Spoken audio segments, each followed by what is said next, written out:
2018 പ്രളയത്തിൽ തകർന്ന തോപ്പിൽക്കടവ് പാലത്തിനു പകരം ജനകീയ സമിതിയുടെ നേതൃത്വത്തിൽ നിർമ്മിച്ച നടപ്പാലം വെള്ളിയാഴ്ച പൊതുജനങ്ങൾക്ക് തുറന്നു നൽകുമെന്ന് ജനകീയ സമിതി രക്ഷാധികാരി KB. Rajan, convener C S. Rajan എന്നിവർ വാർത്താസമ്മേളനത്തിൽ അറിയിച്ചു.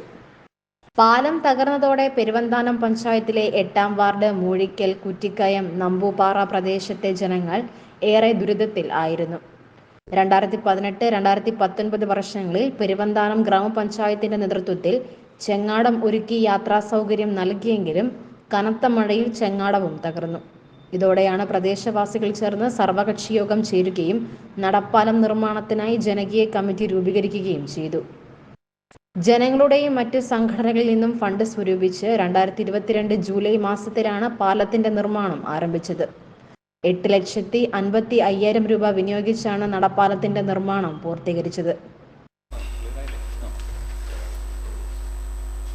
ഇവിടെ കോരുത്തോട് തോപ്പിൽക്കടവ് പാലം 2018 പ്രളയത്തിൽ നഷ്ടപ്പെട്ടു പോയവരും എല്ലാ വിഭാഗം ജനങ്ങൾക്കും അറിയാം. അതേ തുടർന്ന് കോരുത്തോട്, നമ്പൂപ്പാറ, മൂഴിക്കൽ, കുറ്റിക്കയം പ്രദേശത്ത് ആളുകൾക്ക് സ്കൂളിൽ പോകുന്നതിനും വിദ്യാഭ്യാസത്തിനും മരുന്ന് മേടിക്കുന്നതിനും റേഷൻ കടയിൽ പോകുന്നതിനുമെല്ലാം വളരെ യാത്രാക്ലേശം ബുദ്ധിമുട്ടുന്ന ഒരു സാഹചര്യത്തിലാണ് 2022 മെയ് മാസം 8-ാം തീയതി കുറ്റിക്കയം BDC ഹാളിൽ വെച്ച് വിവിധ രാഷ്ട്രീയ, സാമൂഹിക, സാംസ്കാരിക സംഘടനകളുടെ നേതൃത്വത്തിൽ സർവകക്ഷി യോഗം വിളിച്ചു ചേർക്കുകയുണ്ടായി.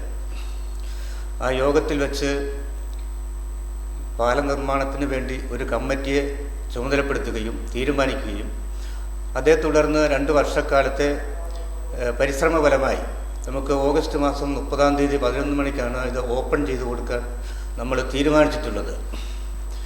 ഇതുമായി ബന്ധപ്പെട്ടുകൊണ്ട് നമ്മുടെ മേഖലയിലുള്ള എല്ലാ സാമുദായിക സംഘടനകളും, വ്യാപാരി വ്യവസായികളും, അതോടൊപ്പം തന്നെ പ്രവാസി മലയാളികളും, അതോടൊപ്പം തന്നെ നമ്മുടെ തമിഴ്നാട് സ്വാമിമാരടക്കം വളരെയധികം സാമ്പത്തിക സഹായം ഇതിനു വേണ്ടി തന്ന് സഹായിച്ചിട്ടുണ്ട്.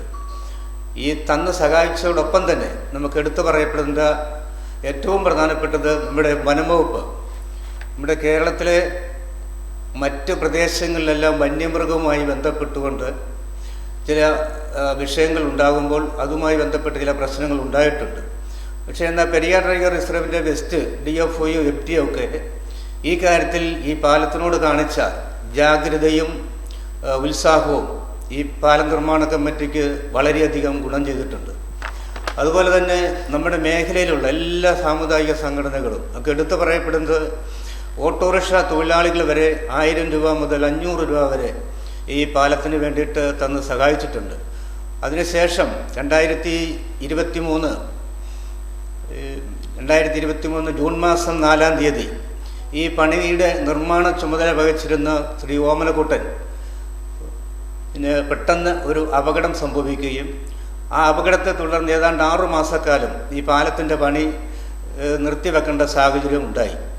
പിന്നീടാണ് നമ്മൾ പല ഏജൻസികളുമായി സംസാരിച്ചതിന് ശേഷമാണ് ഏന്ത്യാറ്റുള്ള നജീബ് എന്ന് പറയുന്ന അയാളുമായി ബന്ധപ്പെട്ടാണ് നമുക്ക് 2-ാം ഘട്ട പണി തുടങ്ങാൻ സാധിച്ചത്. അങ്ങനെ 2-ാം ഘട്ട പണി പൂർത്തീകരിക്കുമ്പോൾ പോലും പിന്നെയും സാമ്പത്തിക പ്രതിസന്ധികൾ വന്നു ചേർന്നു. പിന്നീടാണ് നമ്മുടെ കോരുത്തോട് പള്ളിപ്പടിയിലെ സെൻറ്റ് ജോർജ് ചർച്ച് വികാരി റവറൻ ഫാദർ സക്രിയ ഇല്ലയ്ക്കുമുറിയുടെ നേതൃത്വത്തിൽ ഈ പാലത്തിന് വേണ്ടിയിട്ട് 80,000 രൂപ അദ്ദേഹവും ബാക്കി തുകയും കൂടി കമ്മിറ്റിയോടെ കണ്ടെത്തിയാണ് നമ്മൾ ഈ പണി പൂർത്തീകരിച്ചിരിക്കുന്നത്. ഈ പണി പൂർത്തീകരിച്ചതെന്ന് പറയുമ്പോൾ കോരുത്തോടിനെ സംബന്ധിച്ച് ഇത് 3-ാമത്തെ പാലമാണ്. നഷ്ടപ്പെട്ടു പോയ 2 പാലവും ജനകീയ സമിതി ഇതുപോലെ തന്നെ രൂപീകരിച്ചാണ് കോരുത്തോട് മേഖലയിൽ തോപ്പിൽക്കടവ് പാലം എന്ന യാഥാർത്ഥ്യമായത്. ഈ പാലത്തിനെ സംബന്ധിച്ച് വളരെയധികം ഗുണം കോട്ടയം ജില്ലയും ഇടുക്കി ജില്ലയുമായി ബന്ധിപ്പിക്കുന്ന ഈ പാലം ഒരുപക്ഷെ ഇത് വളരെ ഒരു ചരിത്ര മുഹൂർത്തത്തിന് സാക്ഷ്യം വഹിക്കുകയാണ്. ഇതിന് നമ്മളെ ഗവൺമെൻറ്റിൽ നിന്നോ പഞ്ചായത്തുകളിൽ നിന്നോ ഒരു സഹായവും അത് നിയമാനുസരണം ലഭ്യമല്ല എന്നതിൻ്റെ പേരിലാണ് നമ്മൾ ഈ പാലം കമ്മിറ്റിക്ക് വേണ്ടി രൂപം കൊടുത്തതും ഇത് പണിയാൻ തീരുമാനിച്ചതും. ഇത് റീബിൽഡ് കേരളയിൽ 17ാമതാണ് ഈ പാലം കിടക്കുന്നത്. ഇപ്പം നമ്മൾ തിരുവനന്തപുരം, കോട്ടയം തുടങ്ങി ഈ ഓഫീസുകളുമായി നിരന്തരം ബന്ധപ്പെട്ടതിൻ്റെ അടിസ്ഥാനത്തിലാണ് ഇത് പണി താമസം വരും. അതുകൊണ്ടാണ് ഞങ്ങൾ ഈ പാലം പണിക്ക് നേതൃത്വം കൊടുത്തത്. വെള്ളിയാഴ്ച രാവിലെ 11 മണിക്ക് തോപ്പിൽക്കടവ് ജംഗ്ഷനിൽ നടക്കുന്ന സമ്മേളനത്തിൽ ജനകീയ സമിതി രക്ഷാധികാരി KB രാജൻ അധ്യക്ഷത വഹിക്കും. MG university first rank holder Brinda Sabu നടപ്പാലം ജനങ്ങൾക്കായി തുറന്നു നൽകും. ഈ 30-ാം തീയതി ആഗസ്റ്റ് മാസം 30-ാം തീയതി രാവിലെ 11 മണിക്ക് തോപ്പിൽക്കടവ് പാലം ജംഗ്ഷനിൽ ചേരുന്ന യോഗത്തിൽ വെച്ച് നമ്മുടെ കൂരത്തോട് സ്വദേശിനിയും ചെർണപ്ലാവിൽ താമസിക്കുന്നതുമായ താന്നിമൂട്ടിൽ സാബുവിൻ്റെ മകൾ കുമാരി വൃന്ദ സാബുവാണ് ഈ പാലത്തിൻ്റെ ഉദ്ഘാടന കർമ്മം നിർവഹിക്കുന്നത്. ആ സമ്മേളനത്തിൽ ഈ പാലം നിർമ്മാണ കമ്മിറ്റിയുടെ രക്ഷാധികാരി കൂടിയായ KB രാജൻ അധ്യക്ഷത വഹിക്കുന്നതും പാലം നിർമ്മാണ കമ്മിറ്റിയിലെ അംഗങ്ങൾ ആശംസ നേരുന്നതും അതുപോലെ തന്നെ ഈ പാലം നിർമ്മാണ കമ്മിറ്റിയുടെ general convener Shri CS Rajan സ്വാഗതം പറയുന്നതും ഈ സമ്മേളനത്തിൽ കൂരത്തോട് സെൻറ്റ് ജോർജ് പള്ളി വികാരി ഫാദർ സക്കറിയ ഇല്ലിക്കമുറിയിൽ അനുഗ്രഹ പ്രഭാഷണം നടത്തുന്നതുമാണ്.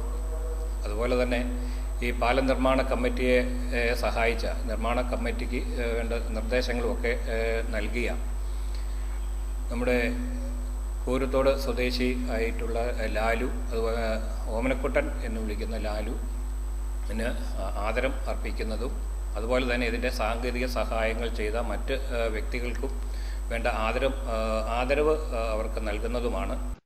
പള്ളിപ്പടി സെന്റ് ജോർജ് ചർച്ച് വികാരി ഫാദർ സക്കറിയ ഇല്ലിക്കമുറിയിൽ അനുഗ്രഹ പ്രഭാഷണവും MK ഷാജി മുഖ്യ പ്രഭാഷണവും നടത്തും. തുടർന്ന് വിശിഷ്ടാതിഥികളെ ആദരിക്കും. കൺവീനർ CS രാജൻ സ്വാഗതവും നിർമ്മാണ committee treasurer MP Santhosh Kumar കൃതജ്ഞതയും പറയും. തോപ്പിൽക്കടവ് നടപ്പാലം ഉദ്ഘാടന കർമ്മം 30-ാം തീയതി നടക്കുന്നതിനോടൊപ്പം ഈ മേഖലയിലെ ഒരു വികസനത്തിൻ്റെ ഒരു പുതിയ നാഴികക്കല്ലായിട്ട് തീരുകയാണ്. പ്രത്യേകിച്ച് മുമ്പ് സൂചിപ്പിച്ച പോലെ പെരുവന്താനം പഞ്ചായത്തിലെ 8-ാം വാർഡിൻ്റെ ഭൂരിഭാഗം ആൾക്കാരും കോരത്തോട് പ്രദേശവുമായി ബന്ധപ്പെടുന്നതിന് ഏക മാർഗമായിരുന്നു തോപ്പിൽക്കടവ് പാലം. ഈ നടപ്പാലം വരുന്നതോടുകൂടി ഇവരുടെ യാത്രാക്ലേശത്തിന് ഒരു പരിധിവരെ പരിഹാരമാവുകയും ചെയ്യുന്നതാണ്. അതോടൊപ്പം ഈ പാല നിർമ്മാണത്തിൽ വളരെയധികം കാര്യമായി പങ്കുവഹിച്ച കേരള ഫോറസ്റ്റ് ഡിപ്പാർട്ട്മെൻറ്റിനെയും അതോടൊപ്പം കോരത്തോടിലെ നാനാജാതി മതസ്ഥരെയും ബഹുജന സംഘടനകളെ എല്ലാവരെയും ഞങ്ങൾ ഈ സമയം അനുസ്മരിക്കുകയാണ്. അതോടൊപ്പം ഈ പാലത്തിൻ്റെ അവസാന ഘട്ടം നിർമ്മാണ പ്രവർത്തനങ്ങൾക്ക് പൈസ കഴിയാതെ വന്നപ്പോൾ കോരത്തോട് സെൻറ്റ് ജോർജ് പള്ളിയിലെ വികാരിയച്ഛൻ ഫാദർ സക്കറിയ ഇല്ലിക്കമുറിയുടെ നേതൃത്വത്തിലും അതുപോലെ തന്നെ JJ കൺസ്ട്രക്ഷൻ്റെ ഉടമയായ ശ്രീ ജോബിൻസിൻ്റെ നേതൃത്വത്തിലും വളരെയധികം കഷ്ടപ്പാടുകളും ത്യാഗങ്ങളും സഹിച്ചാണ് ഈ നടപ്പാലം ഇവിടെ പൂർത്തീകരിച്ചിരിക്കുന്നത്. വാർത്താ സമ്മേളനത്തിൽ പാലം നിർമ്മാണ committee chairman Jojo Pampadath, secretary Lali Sukumaran എന്നിവരും പങ്കെടുത്തു.